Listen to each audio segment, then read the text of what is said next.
മതത്തിന്റെയോ വിശ്വാസത്തിന്റെയോ പേരിൽ ഒരു വിഭാഗത്തിന് ജീവിക്കാൻ സാഹചര്യമില്ലാത്ത രാജ്യം സ്വതന്ത്ര രാജ്യമല്ലെന്നും സ്വാതന്ത്ര്യത്തെ കവരുന്ന വർഗീയതയ്ക്ക് കൂട്ടുനിൽക്കുന്ന ഭരണകൂടത്തിനെതിരാണ് തന്റെ പ്രതിഷേധമെന്നും പറഞ്ഞാണ് പുരസ്കാരം തിരിച്ചു നൽകുന്നതായി സാറാ ജോസഫ് പ്രഖ്യാപിച്ചത്.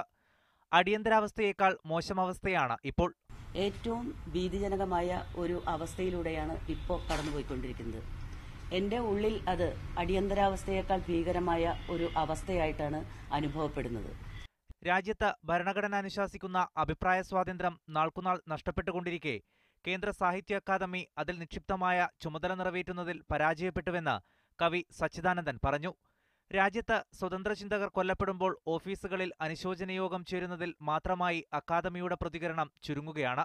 അതിനോട് പ്രതികരിക്കാനാകാത്തവർ മറ്റു തരത്തിലുള്ള എക്സ്ക്യൂസുകൾ കണ്ടെത്തുന്നതിൽ അല്ലെങ്കിൽ ക്ഷമാപണങ്ങൾ കണ്ടെത്തുന്നതിൽ വലിയ കാര്യമുണ്ടെന്ന് തോന്നുന്നു. രാജ്യത്ത് ദളിതരും ന്യൂനപക്ഷവും പീഡിപ്പിക്കപ്പെടുമ്പോൾ ഭരണകൂടം തുടരുന്ന മൗനത്തിൽ പ്രതിഷേധിച്ചാണ് രാജിയെന്ന് PK പാറക്കടവും പ്രതികരിച്ചു. ഒരാൾ ബീഫ് കഴിച്ചു എന്ന് പറഞ്ഞു അയാളെ അടിച്ചു കൊല്ലുന്നു. അതുപോലെ കൽബുർഗിയെപ്പോലുള്ള എഴുത്തുകാരെ വെടിവെച്ചു കൊല്ലുന്നു.